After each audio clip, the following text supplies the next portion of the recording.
To be a man in such times is to be amongst untold trillions.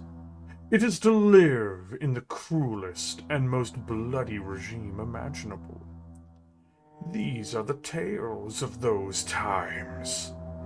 Forget the power of technology, for much has been forgotten, never to be relearned. Forget the promise of progress and understanding, for in the grim dark future there is only war. There is no peace amongst the stars, only an eternity of carnage and slaughter, and the laughter of thirsting gods.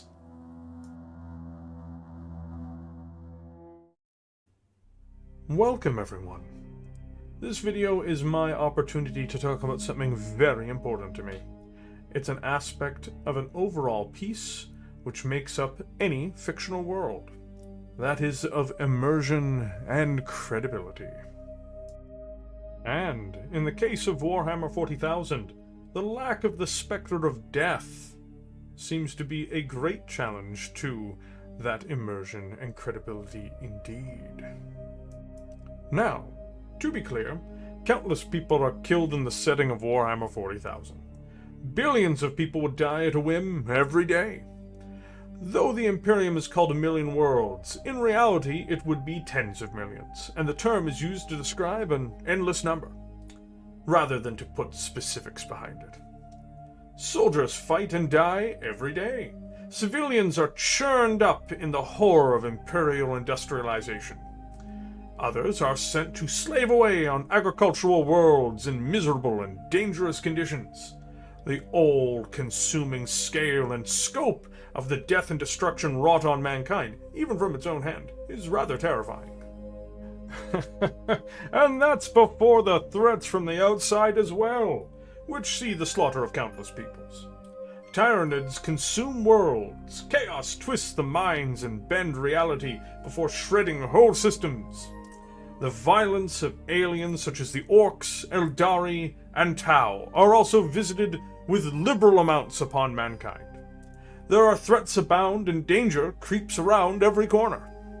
Unless, of course, you are a named character with a miniature. How do I mean this?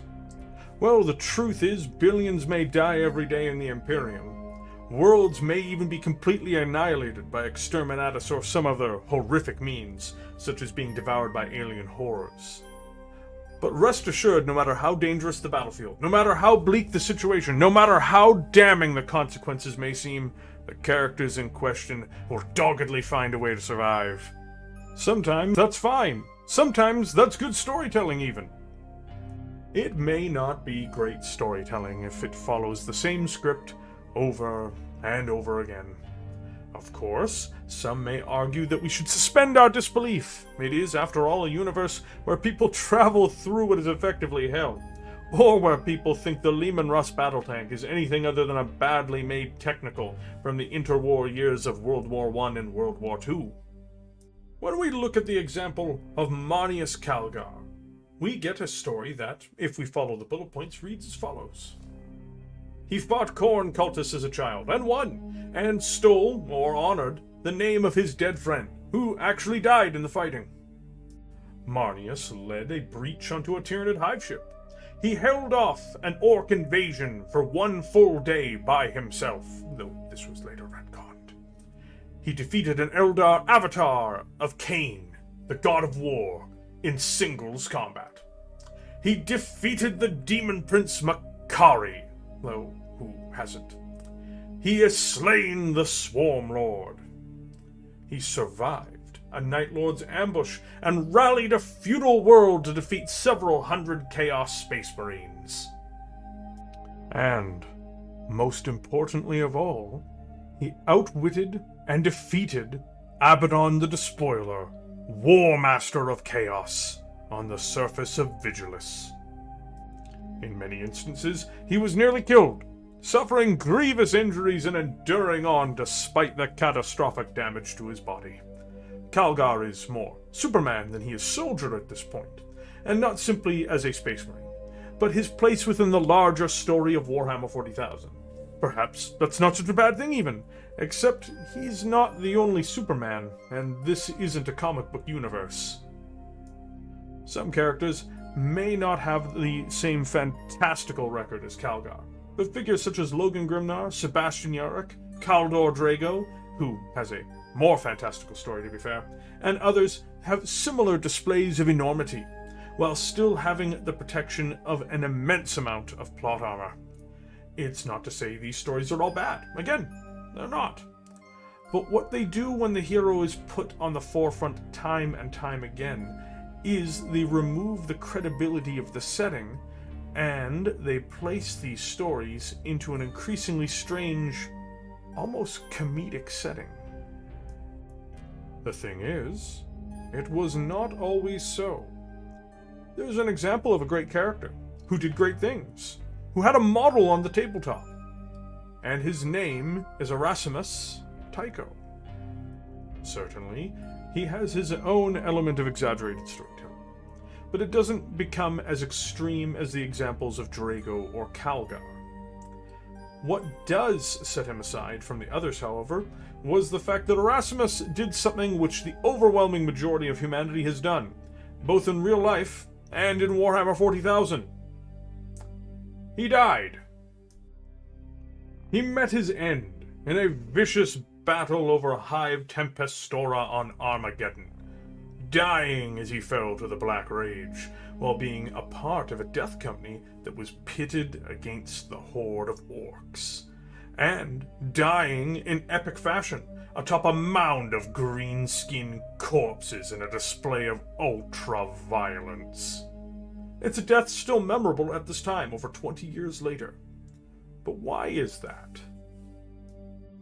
I believe it is, for more reason than any others, because Tycho, at one time, added credibility to the world of Warhammer 40,000 with his passing.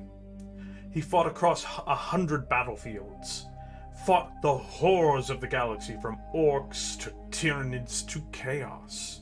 He lost half his face to a weird boy and was slowly driven to the Black Rage before dying in the Third War of Armageddon. And we got to see his story unfold in battle reports and stories. Tycho was a reminder, in many senses, upon his death, that characters in Warhammer 40,000 were not immortal. Others have died as well, including notable ones such as Lord Solar Macarius. Unvar of the Tau was killed in a horrific way by a Culexus assassin, replaced only by a horrifying AI monstrosity after his death. Sergeant Joran Kell has also been killed in action, dying upon the surface of Cadia, one of the few characters since 3rd edition to do so. Balthazar of the Blood Angels was killed as well, though his only canonical model was from the 6th edition starter set, and it wasn't broadly made available outside of that.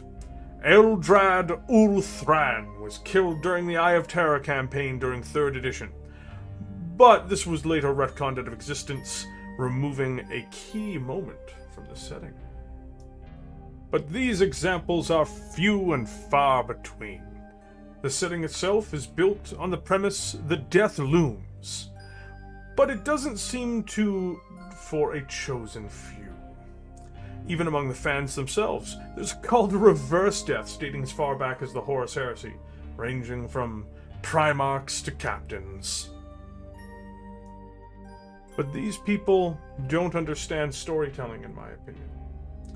The truth is, what strife or tension is there for the audience or the players if every one of these characters are functionally immortal? Are we to believe Calgar's life is ever in jeopardy now that he has a new model? Are we to believe that Rabute Gelliman wouldn't survive the Gardens of Nurgle when he has a model, and therefore is essentially unkillable? Even his brother Mortarion can never truly die, as he has a miniature as well. Abaddon the Despoiler or Logan Grimnar have little prospect of death as well. This is not a call for these characters to die, to be very clear.